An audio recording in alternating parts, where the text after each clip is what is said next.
Buenas tardes, mi nombre es Luis Manuel Velázquez, estudiante de la Universidad Católica del Norte, y aquí venimos a profundizar acerca de la ética profesional. Y aquí estoy con dos grandes profesores. Mi nombre es Juan Pablo Cortés Herrera, soy licenciado en Filosofía de la Universidad de Antioquia, docente de ética en la institución educativa Cardenal Aníbal Muñoz Duque. Hola, cordial saludo, mi nombre es Julián Andrés Velázquez Delgado, licenciado en Filosofía, especialista y magíster en docencia mediada por las TIC, docente en el Colegio Cardenal Aníbal Muñoz de Santa Rosa para el área de religión. Bueno, profesor, entonces, ¿cómo consideran ustedes que la comunicación efectiva se aplica en su campo profesional para garantizar una práctica ética?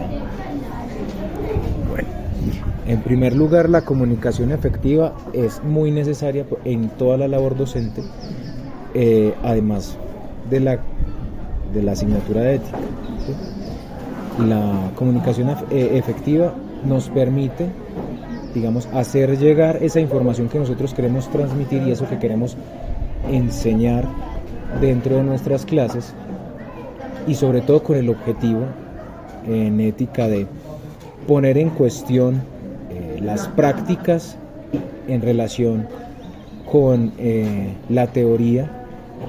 Es preciso hacer uso de esa comunicación efectiva, es decir, en nuestro caso de que el lenguaje técnico que nosotros manejamos como licenciados en filosofía se adecúe al espacio en el que estamos y a los estudiantes que tenemos para que sea comprensible lo que estamos tratando de enseñar. Bueno, yo tengo una observación ahí, ¿no? Y es que hay diferentes tipos de comunicación, ¿cierto? Entonces tú te enfocas puntualmente en una y es la comunicación efectiva, ¿cierto? Pero también hay una forma de comunicación que es la comunicación directa. Yo entiendo desde mi proceder la efectiva, la que, como decía el compañero, lleva la información, lleva la intención de lo que queremos transmitir, ¿cierto? De una manera acorde, dinámica, comprensible, yo diría que casi tangible, palpable, para que el estudiante la pueda relacionar el concepto que nosotros le estamos dando con algo que él vive en su manera cotidiana, ¿cierto? Efectiva porque produce algo, ¿sí? Produce un efecto, causa algo en el estudiante. De pronto es la manera de hablar. A veces utilizamos conceptos o palabras muy del común de ustedes, ¿cierto? No por igualarnos, sino para que ustedes comprendan el mensaje que queremos transmitir sobre la temática que estamos trabajando. Es entendible.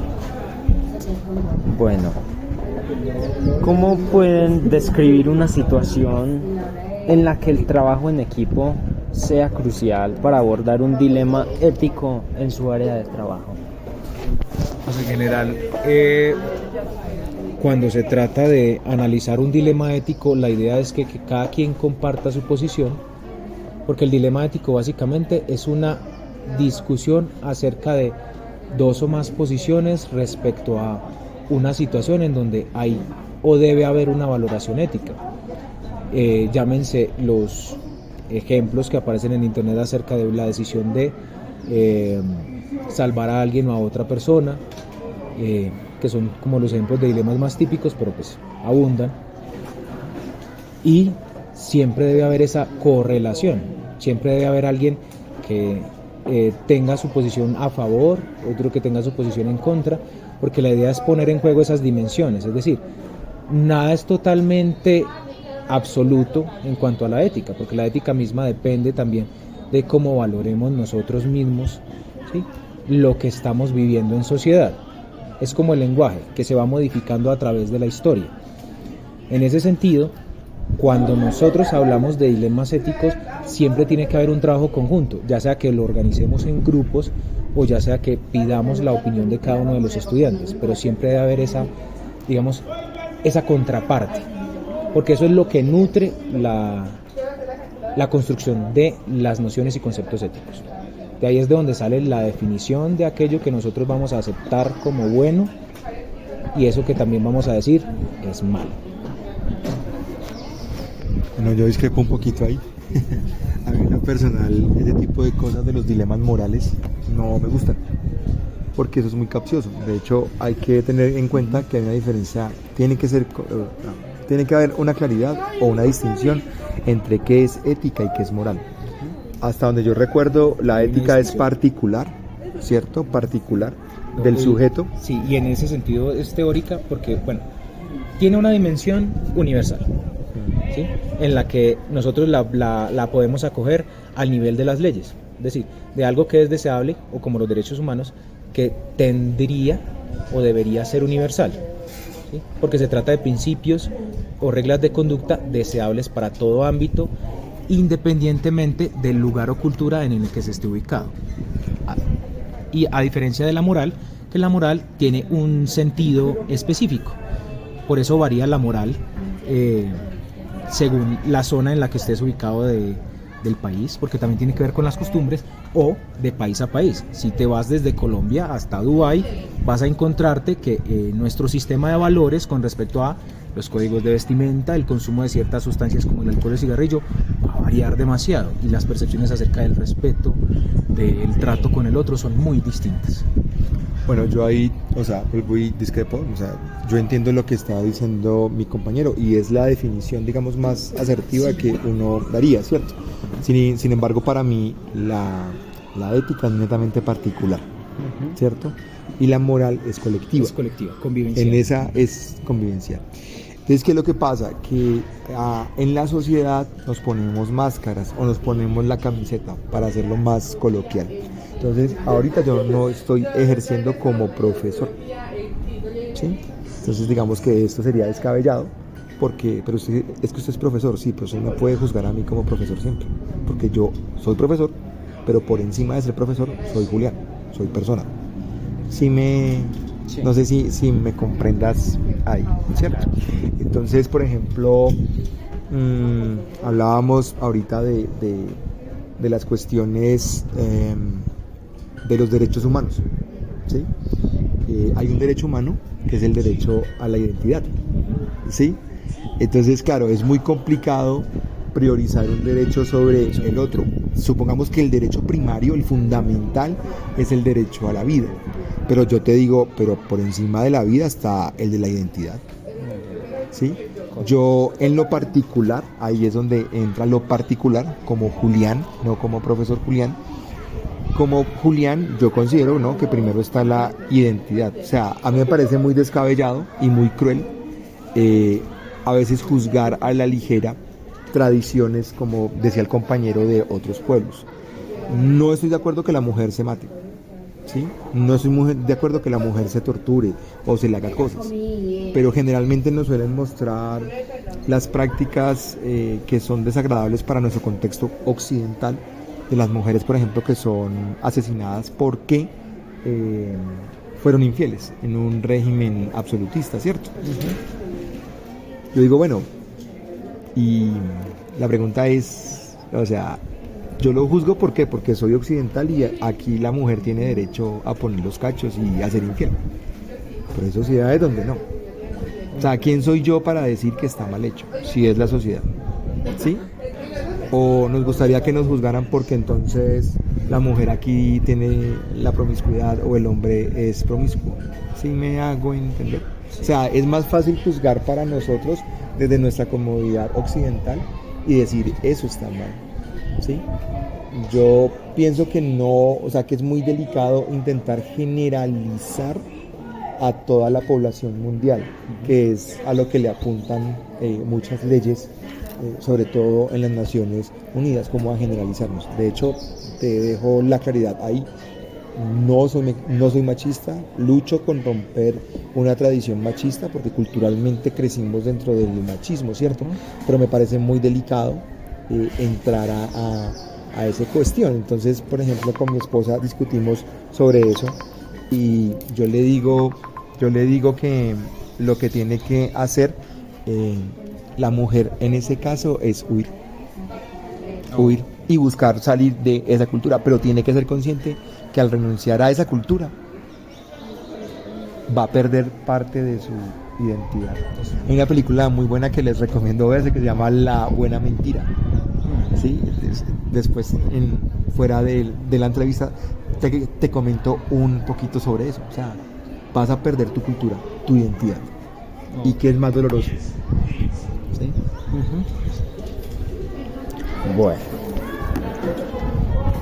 ¿cómo aplican el pensamiento crítico para resolver problemas éticos en su profesión? En general, nosotros concebimos, bueno, o al menos yo concibo el pensamiento crítico como una facultad necesaria, ¿sí?, para toda la vida. Es decir, el pensamiento crítico es necesario para tomar cualquier decisión, a mi parecer, que nosotros vayamos a ejercer, ¿sí? Siempre las decisiones en todo ámbito deben ser informadas, es decir, yo tengo que conocer qué voy a hacer, por qué lo voy a hacer y qué consecuencias me va a traer, ¿sí? Entonces, independientemente del ámbito, yo tengo que ejercer mi capacidad racional sobre la situación para elegir la mejor opción, ¿sí? ¿En cuál sentido? Puede ser, dependiendo de dónde te pegues, puede ser en sentido particular o en sentido general. ¿En qué se basa eso? En el ámbito en el que estés, ¿sí? Si eso es una decisión propia acerca de tu vida, obviamente tienes que pensar en el beneficio que vas a obtener para ti mientras no le estés haciendo daño a alguien. Y otro es el ámbito plural de la sociedad, en donde obviamente no puedes anteponer tus intereses individuales sobre los colectivos, porque va a haber una confrontación con lo que ya está establecido. Bueno, ahí estoy totalmente de acuerdo. O sea, de hecho lo que pasó ahorita, la discusión o el comentario que yo hice ahorita tiene que ver un poquitico con eso de lo del pensamiento crítico. O sea, yo no condenaría a la mujer jamás, ¿cierto? No. Sácase de ahí y haría hasta lo imposible por sacarla de ahí. ¿Sí me hago entender? Sí. Pero yo no puedo decir soy mejor, o mi país es mejor, o mi cultura es mejor porque tal cosa. No. Yo veo normal, o yo normalizo ciertas prácticas, como el aborto, por ejemplo, que es un tema también interesante. O sea, es una decisión personal, ¿cierto? Pero lo normalizamos ya. Sí. O sea, ya es normalizado. Entonces, ¿hasta qué punto? No, pero es que toda mujer tiene derechos. Bueno, y la mujer que no quiere. O la mujer, no, es que tú eres retrógrada. Hay un libro que se llama Un Mundo Feliz, de Aldous Huxley. El mundo feliz se divide entre los que aceptaron las nuevas normas y los llamados salvajes, que siguen pensando en cosas como Dios, siguen pariendo hijos de forma normal, tienen embarazos, porque en esa sociedad los hijos ya no se gestan, se crían en incubadoras y se modifican y manipulan genéticamente para obtener lo que se pretende en una sociedad. Wow, interesante ahí ese punto. ¿Qué estrategias utilizan para adaptarse a nuevos desafíos éticos que pueden surgir en su campo laboral? Bueno, yo principalmente lo que analizo a la hora de, digamos, pensar o acudir o aceptar una cuestión ética cada vez que aparece, o pensar en una situación, es primero corroborar las diferentes opiniones que hay acerca de lo que se está, digamos, pensando, o lo que se va a aceptar, o lo que se va a catalogar. ¿Por qué? Porque no me gusta solamente cerrarme o en mi opinión o en la de alguien más, ¿sí? Entonces es una cuestión de debate en muchas ocasiones interno acerca de las diferentes opciones, pero me gusta analizar las cosas con calma en ese sentido. ¿Con qué objetivo? De no, digamos, transgredir mis propios valores, ¿sí? Porque para mí es muy importante que las cosas, o sea, que las cosas no sean absolutas, porque no las concibo así. Para mí las cosas son cambiantes, entonces todas esas situaciones hay que evaluarlas con calma y dejarlas procesar, sobre todo porque en la ética tampoco es absoluta. Eso que consideramos bueno hoy, mañana puede ser malo, como en el caso de la esclavitud. Tuvimos un tiempo en el que eso era aceptado, era totalmente... Es decir, hubo un tiempo en la humanidad en que aceptamos que se vendiera los humanos como un objeto. Hoy en día concebimos que eso no es posible y que no es adecuado de ninguna manera. Lo mismo puede pasar con cualquier cosa en el ámbito ético. Entonces es bueno ver, como dicen por ahí, las dos caras de la moneda antes de lanzar o arrojar un juicio. Bueno, es complejísimo eso que dice el compañero. Yo te lo hablo desde esto. Mira, por ejemplo, ahorita te puse el ejemplo de 2 películas, de un libro. Voy a volver a tocar películas. Yo creo que la primera película que empezó a tratar eso que él está diciendo en el fondo se llamaba Guasón. ¿Sí? La película Guasón de alguna manera busca ponernos a considerar la razón por la cual el guasón es guasón, ¿cierto? Y entonces uno intenta justificar al malo o a la maldad, ¿sí? No, es que pobrecito, es que le tocó duro, no, es que tal cosa, es que tal otra, ¿no? Entonces, mira cómo después de El Guasón aparecen series como Dahmer, ¿sí? O sea, es una cosa, o sea, el peligro que hay tras Dahmer es que o se romantiza o se toma una posición radical frente a ese tipo de cosas. Porque yo podría entonces hacer una serie sobre Garavito y decir, ay no, pobrecito, es que como a él también lo violaron, entonces tal cosa, ¿cierto? O sea, es una cosa, entonces eso se justifica para que él matara niños y no puedes hacer eso, o sea, sencillamente no, ¿cierto? Porque en nuestro contexto, en nuestro lado del mundo feliz o donde estamos, ¿cierto? Ese tipo de cosas sencillamente no van. Pero mire cómo empezamos a romantizar cosas y a hacerlas normales. Y lo que decía Juan Pablo hace un momento, la esclavitud todavía sigue. Perdón por lo que voy a decir, o sea, ya no comerciamos personas afrodescendentes, pero le pagamos a una mujer para que se meta un dildo por una videocámara. La esclavizamos. O sea, y lo tiene que hacer. Lo que sufre no sé cómo se llama, un webcamer de entretenimiento para adultos es una forma de esclavitud, porque el show debe continuar, así tengas lo que tengas, así seas homosexual y te tengas que meter cosas por tu ano, o la mujer tiene que meterse cosas, así tenga el periodo. Eso no es esclavizarlo, o sea, no es obligarlo a quebrar sus principios y sus cosas, su ¿cómo se dice? Su integridad, ¿sí? Su parte íntima de ser humano, porque es que yo estoy pagando. Y como yo pago, entonces tú tienes que hacer para mí lo que yo quiero. Es como ejerciendo un derecho de dominio acerca de la persona por eso que estás remunerando, sí. Entonces mira cómo, o sea, nos preparamos para estas cosas tocando cosas desde la cotidianidad de ustedes, ¿sí? O sea, en nuestra época no existía hacer webcam para adultos, ¿cierto? Ajá. Pero ya hoy es normal. Al punto que sale una mujer diciendo que una mujer que tiene un OnlyFans no es una prostituta, es una emprendedora. ¿Cómo vas a camuflar la prostitución como un emprendimiento?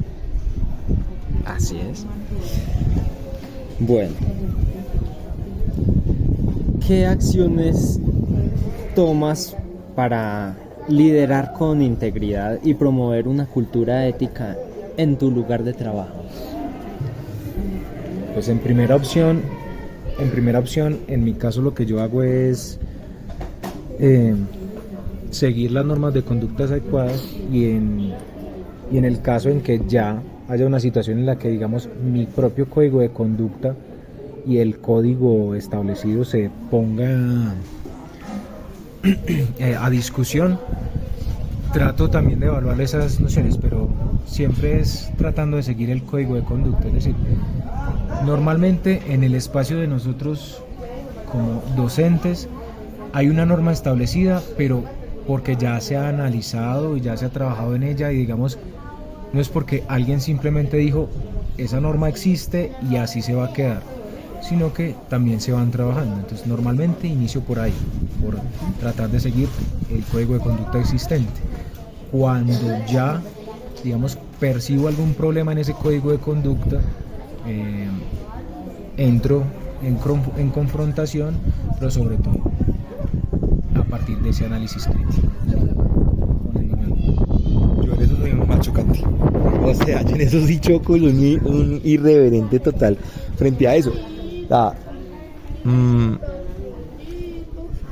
esto no lo debería comentar que estamos dentro del colegio, pero bueno, yo tengo una inclinación más hacia lo anárquico, en el sentido de lo no autoritario. ¿Sí? Yo choco contra ciertas cosas de autoridad, pero entendiéndolo como represión. Soy más antirradicalismos, ¿sí? Me considero antifascista, ¿sí? Pero, y aquí está el pero grande, siempre y cuando yo no vea una agresión directa de algún tipo de opresión o de discriminación, yo no le impongo al otro que piense como yo, ¿sí? Por ejemplo, si en mi clase, por ejemplo, se burlan de un muchacho que es homosexual o que se declara abiertamente homosexual y empieza la discriminación, a mí me importa, o sea, yo no soy profesor, yo soy persona y yo paro eso. Venga, hermano, respete. O sea, yo no le llamo la atención ni le pongo en un papelito, no, respete. Punto. Porque usted, o sea, aquí hay una cuestión que es persona y estás atacando a la persona. Entonces mi función, o sea, ahí sí yo sé que la estoy embarrando. Me salgo de los chiros y actúo como persona. Respete.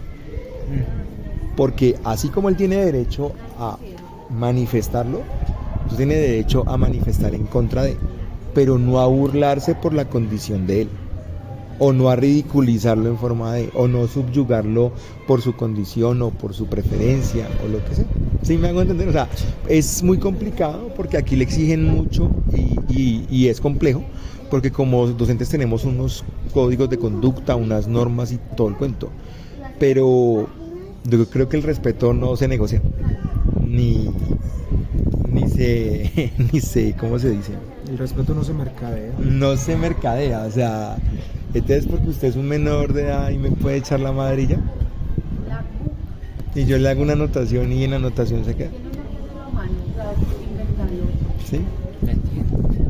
Tampoco es golpear a la persona, ¿cierto? Pero sí es creo que tomar una acción contundente, directa, en no agresión, exacto, más rígida, en decirle, la está cagando, viejo. Así no es la cosa, punto. ¿Cierto? Así es. Bueno. ¿Cómo gestionan el tiempo y los recursos de manera ética en su práctica profesional? Pues yo hago un seguimiento o una distribución, ¿sí? Sobre la distribución del tiempo, pues a veces uno trata es como de seguir de acuerdo con las intenciones que tenga en clase, una especie de cronograma que pues en muchas ocasiones no se cumple, pero tratarlo de seguir, es decir, es un compromiso con uno mismo. Ahí es donde está la parte ética con esa parte del tiempo. Por otro lado, de los recursos, ya sí es un compromiso no solamente personal, sino con el cuidado del espacio donde está. Es decir, yo tengo que respetar mi espacio, tengo que también pedir que los compañeros que van a compartir, porque no solamente es un grupo el que va a estar en mi salón, cuiden los recursos que tienen. Es decir, son recursos públicos, no le pertenecen a una sola persona. Aprópiese de ellos y úselos bien. ¿Sí? Y lo mismo hago yo con esos recursos que voy a utilizar. Porque por el lado del tiempo ya es un compromiso de uno mismo con uno mismo. Es decir, usted administra su tiempo de acuerdo a las necesidades que tenga en ese ámbito, y el compromiso ético ahí radica en la noción del autocuidado. Es decir, si usted tomó una decisión, trate de llevarla. ¿Sí? Trate de llevarla a cabo, de cumplirla y de hacer obviamente el proceso de revisión que se requiera para mejorar esas prácticas educativas. Yo estoy totalmente de acuerdo con mi compañero en eso, solo te voy a hacer una observación desde la experiencia. Yo he sido docente privado más de 10 años desde colegio de barrio hasta colegio internacional. Hace 4 años estoy acá, en lo público. Y debo acotar que es muy triste ver cómo en lo público no se cuidan las cosas, cuando debería ser sentido común porque es público, o sea, porque es para todos, ¿sí? Hay una cuestión más de cuidar y de sentido de pertenencia y todo ese cuento en lo privado que en lo público, y eso es embarrado. ¿Cómo lo aplico yo? Yo en mi trabajo hago las cosas del trabajo, ya. Yo no hago cosas personales en el espacio de mi trabajo, porque es mi trabajo. Y no uso el internet de mi trabajo, por ejemplo, para mis cosas personales. ¿Sí me hago entender? O sea, mi correo personal lo miro desde mi celular y evito hacerlo, ¿sí? Sí. Porque pues es mi trabajo. Así es. Es correcto eso. ¿Pueden compartir un ejemplo de cómo han utilizado la resolución de problemas creativos para abordar una situación ética en su trabajo? Pues realmente en ética, digamos, la creatividad a veces, bueno, en mi caso a veces es un asunto restringido, pero uno lo que busca es darle una solución siempre adecuada a la situación, ¿sí? Que se comprometa la gente, porque realmente partimos de una base, y es la base común de que en sentido social y convivencial lo primordial es el respeto. Si ya se rompe con esa regla, hay un problema, ¿sí? Entonces, guiar esas situaciones a veces no es un ejercicio como creativo, es decir, no, vamos a hacer una pintura, o vamos a hacer un dibujo a modo de disculpa para el compañero. No, si el compañero faltó con el respeto hacia el otro, discúlpese, usted no tiene por qué hacer eso, porque es una cuestión en la que se pone en juego, sobre todo en muchos casos, los valores que estamos tratando de enseñar. Si la evidencia que yo tengo como profesor de ética es la correspondencia en las prácticas por parte de mis estudiantes, es decir, si yo enseño respeto, lo que espero de mis estudiantes es que lo practiquen. Eso es lo que uno espera. Entonces, no es tanto como de un ejercicio creativo. Es decir, yo no me inventé el respeto, yo no me inventé la empatía. Lo que trato es de hacer llegar eso y de que se ponga en práctica, ¿sí? Claramente, el ejercicio creativo ahí está en cómo redirige uno la situación para que la situación no crezca, ¿sí? Sino que esa situación que ocurrió tenga, digamos, el mejor desarrollo posible. Eso es como mi apreciación. Sí. Yo creo que la creatividad se da cuando el momento está ahí, ¿no? O sea, voy a compartir la experiencia desde la pregunta que haces. En un colegio donde trabajé 10 años en la ciudad de Bogotá, había un chico que era homosexual, pero estaba en el closet todavía. Su principal frustración era decírselo a su mamá.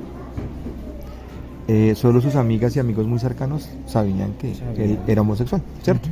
Sin embargo, pues, se sabe que hay cosas que se notan, y esta persona que estaba en 10º empezó a sufrir discriminación por grado 9, y una cosa muy fea, o sea, una cosa horrible. Si el chico entraba al baño, los de 9 pues empezaban como a mirarse o a hacerse caras o a correrse porque usted está aquí, usted me va a violar. Y eso fue tan la presión en esa persona que un día estábamos empezando la clase curiosamente de filosofía, y él empezó a llorar.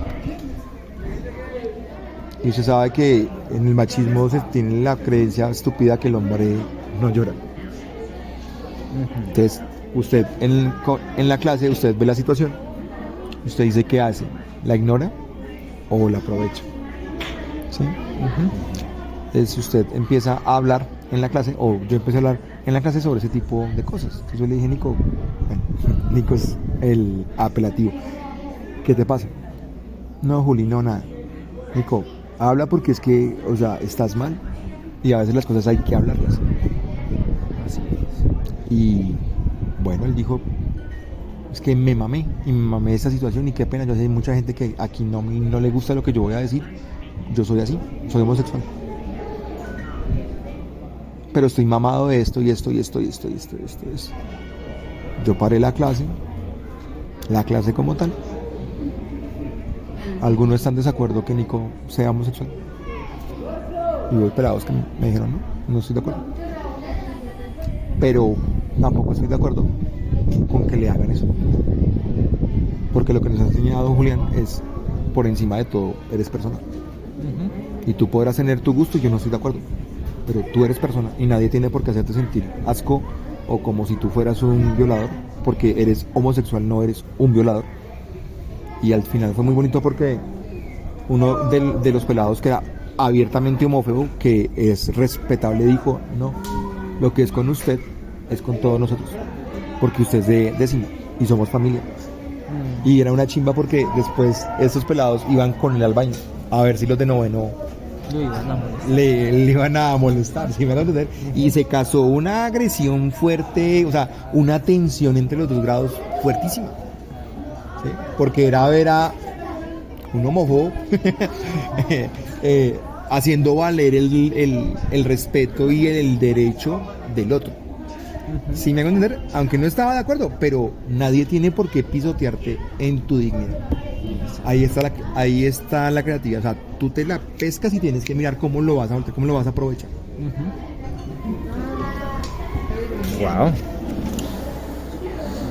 Bueno, ¿qué papel juega la inteligencia emocional en tu capacidad para tomar decisiones éticas en el trabajo?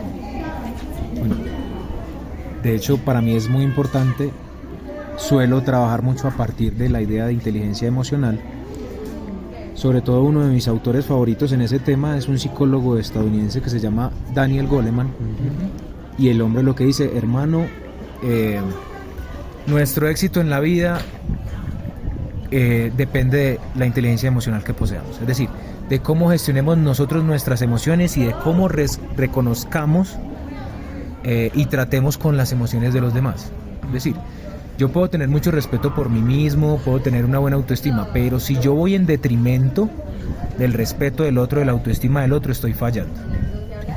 Porque al fin y al cabo, todo proceso humano se reduce a relaciones interpersonales, y las relaciones interpersonales se reducen a un manejo emocional. ¿Sí? Es decir, ¿qué empatía tengo yo con el otro?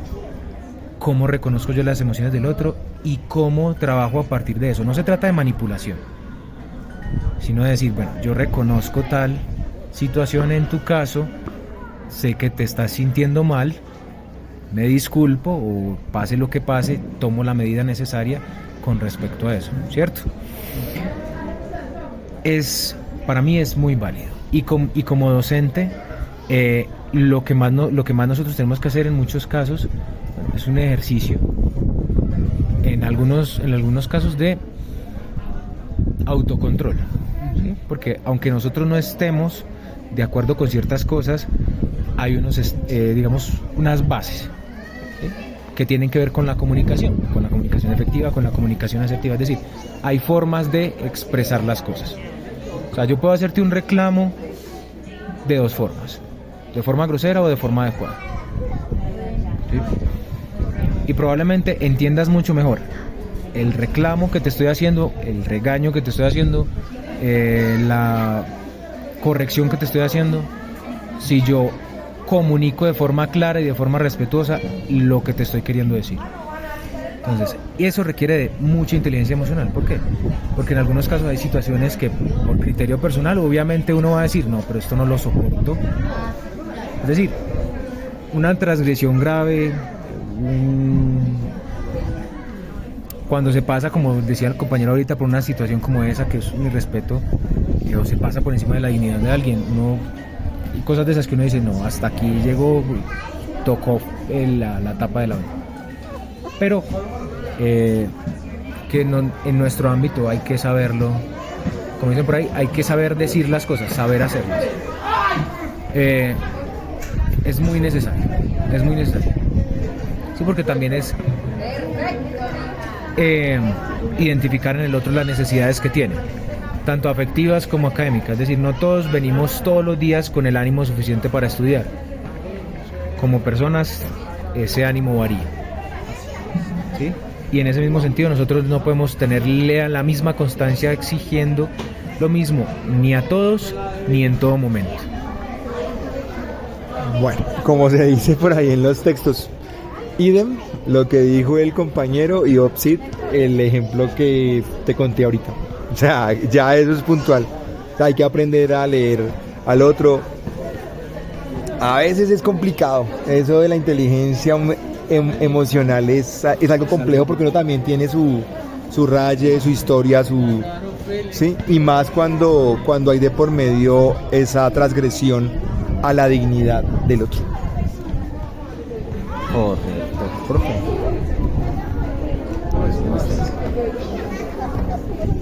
Bueno, entonces, ¿cómo fomentan la innovación y la creatividad en la búsqueda de soluciones éticas en su campo profesional?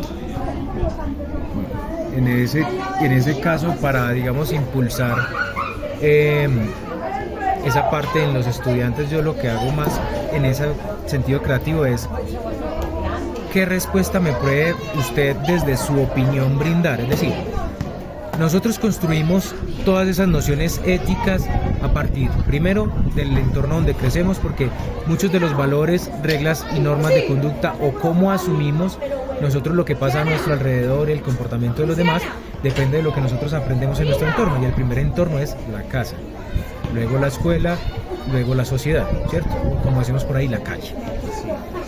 ¿Sí? Como esos entornos afectan esa opinión, entonces yo lo que le hago al estudiante es, bueno, desde lo que usted conoce, desde lo que usted ha vivido, desde lo que usted interpreta, ¿qué respuesta me puede dar con respecto a esta situación? ¿Qué piensa usted? Ahí es donde viene el ejercicio creativo. Y usted, imagínese esta situación, póngase en el lugar de qué haría, cómo reclamaría usted sus derechos, cómo denunciaría en caso de que se transgreda sus derechos, cómo repararía usted en caso de que usted transgrediera y reconociera su error, o cómo haría usted para identificar que cometió un error. Ahí es donde viene esa parte creativa y, digamos, nuestra práctica, o al menos así lo percibo yo. Yo soy más que el pelado me proponga desde lo que él hace o desde lo que él le gusta. Por ejemplo, a veces en las clases coloco canciones de cancerbero, de hip hop, de reggae, ¿cierto? Que habla del tema que se está trabajando. Entonces yo invito al pelado a que, digamos así, explore de alguna manera un área en la que él se sienta cómodo y pueda darme su respuesta a través de eso, del dibujo, de una canción, de una trova, ¿sí? Algo así. Ok, eso es grandioso. ¿Cómo aplican los principios éticos y los estándares de tu código de ética profesional en su día a día? Los estándares. Bueno, es que es complicado, porque ahí se forma siempre el debate de la opinión pública o de lo que está, digamos, permitido socialmente y lo que nosotros concibimos como individuos. Porque hay cosas que a mí, digamos, la legislación educativa me va a decir, usted no puede. Pero hay cosas que como persona yo voy a decir, no puedo, pero debo hacerlo. ¿Sí? Es decir, yo como docente no puedo intervenir de cierta forma en ciertos espacios con respecto a la de los estudiantes. Pero, por ejemplo, si se presenta una agresión, aunque yo no pueda por legislación tocar, ¿sí?, a un estudiante, debo intervenir. Es decir, yo no puedo dejar que mis dos estudiantes se maten a golpes. Entonces es un complejo, ¿sí? Porque, digamos, siguiendo esos estándares, lo que nosotros hacemos es aplicar esas nociones que se nos piden. Por ejemplo, tenemos un estándar que tiene que ver con formación ciudadana, y formación ciudadana tiene que ver con cómo se pone en práctica, ¿sí?, todo eso que nosotros reconocemos en sociedad, cómo se pone en práctica la cultura, cómo se pone en práctica la moral, cuál es nuestro sistema legislativo, para qué nos sirve, cómo funcionan los derechos, cómo funcionan los deberes, cómo se cumplen, cómo se hacen cumplir, y todas las dimensiones que tienen que ver con eso. Desde ahí está, como digamos, la parte, ¿cómo decirlo así? La parte, yo qué sé, digamos, teórica del seguimiento de los estándares.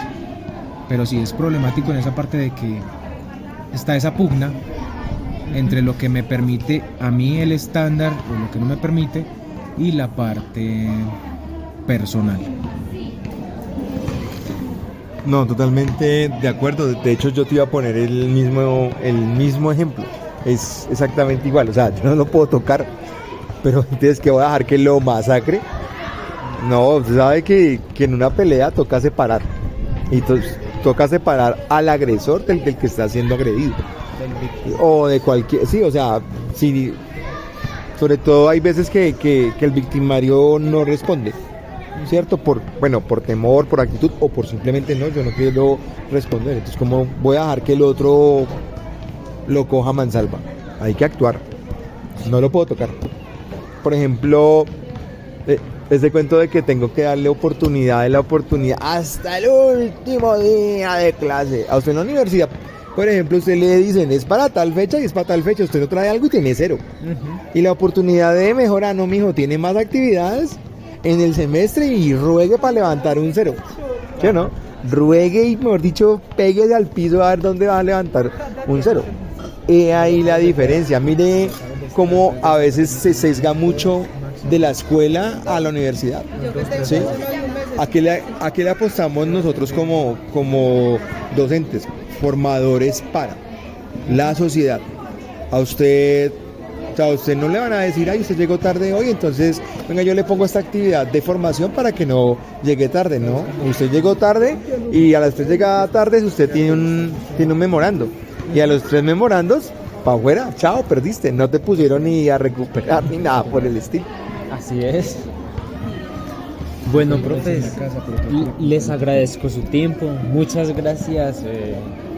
Estuvo muy bueno esta entrevista. Para servirte, no, eso es un aporte y es bueno que de hecho tuviera el apoyo del compañero porque pudimos complementar las respuestas y también dar distintas posiciones y observaciones acerca de las cuestiones. Muchas gracias a ti por ofrecernos el espacio y por aceptarnos como tus entrevistados. Muchas gracias. Gracias también, ¿no? A la orden. Cuando quiera, su merced. Bueno, profe, que estén muy bien. Muchas gracias. Vamos a la panadería.